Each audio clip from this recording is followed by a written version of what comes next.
Alright, this is Block 8, Pax Americana, Section 6, The Seeds of the Civil Rights Movement, with the section beginning with Jim Crow. As you should know, the South in the first half of the 20th century was still rigidly segregated. And although you had seen a large movement of American blacks out of the South in the first 40 years of the 20th century, 2/3 of America's black citizens still lived in the states of the old Confederacy. And they lived there bound by the iron customs and the iron laws of segregation. These laws were known as Jim Crow laws. And they were, as you should know, a rigid series of separation in all public spheres between black citizens and white citizens. All aspects of their lives. There was black sections of hospitals, black schools, black water fountains, black section of buses, black movie theaters, black drinking fountains, all separate from their white counterparts. Jim Crow, all in all, kept blacks economically inferior, politically powerless, and also socially inferior. That law and custom both served to maintain this rigid system of racial segregation and separation. When the law itself proved insufficient to enforce this regime, extra-legal methods were undertaken by American white Southerners. Vigilante justice in the form often of the Ku Klux Klan. And we have seen the Klan before. The Klan appears after the Civil War. It enjoys a popularity in the North due to its anti-Catholic stance briefly in the 1920s, and then retreats back to your run-of-the-mill garden variety racism in the American segregated South. The Klan's weapon of choice is the burning cross placed on the lawn of an offender. And an offender is anybody who violated the social norms of segregation.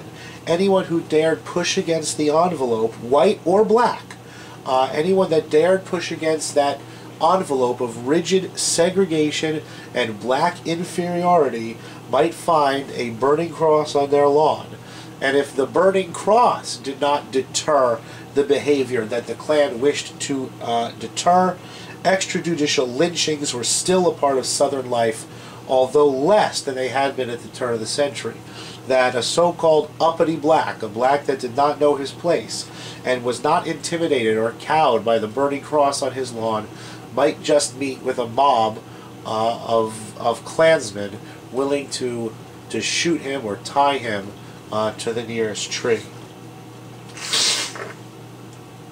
Sometimes in history, huge things, huge social customs like segregation find the first major crack in just one individual case.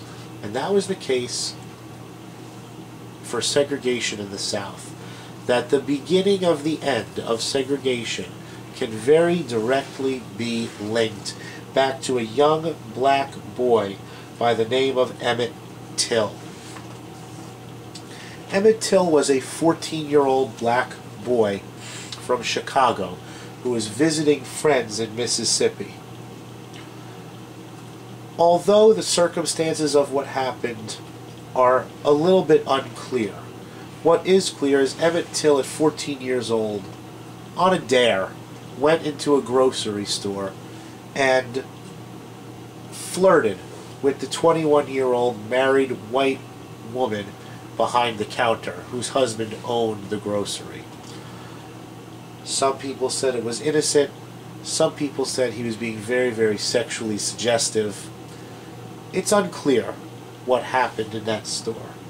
What it was reported in the press was that he allegedly whistled, like a little wolf whistle, at a white woman. Well, black boys, according to the social customs of the South, did not wolf whistle at white women.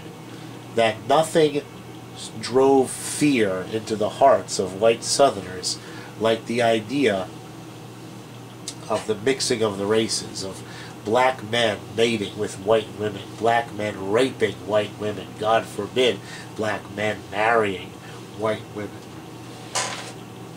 The husband of the 21-year-old clerk who was whistled at, and his brother-in-law, or his half-brother, tracked down 14-year-old Emmett Till, got a gang of Klansmen together, and beat him violently to death.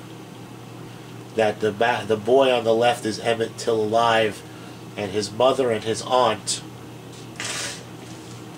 demanded that at his funeral he have an open casket so that the whole world could see the utter brutality of his murder. He was beaten, his eye was gouged out, and he was shot and dumped into a river. 3 days later, they fished his body out. This made international news. And I will tell you that at the beginning, Mississippi was against the killers, that the local sheriff promised justice. The two men who were responsible for the killing were indicted on a grand jury, but then it became national news. And as soon as it became national news, white Mississippi circled the wagons and defended their own, and began blaming Emmett Till for the violence, and saying that that body was not Emmett Till's. He had been sneaked back to Chicago, and this was an imposter. And to make a long story short, the two men who murdered Emmett Till were found not guilty by an all-white jury in Mississippi. This is the thing in 1955 that led to what we're going to see, the boycotts, the sit-ins, the marches, all of the action by individual blacks in the South. It all starts with the brutal murder of Emmett Till in Mississippi in 1955. That whether he was sexually suggestive or not is irrelevant. That a 14-year-old boy was viciously beaten and murdered like this for the apparent crime of flirting with a white girl really showed all of the world and all of America that the racial situation in the South was untenable. It could not go on. Something had to change. That this was an eyesore on the entire country, and that something would have to give. That what was happening down South was not in line with the best of ideals of the United States. And not only that, but it was just awesomely and incredibly unjust, and unlike what the United States claimed to be fighting for against international communism.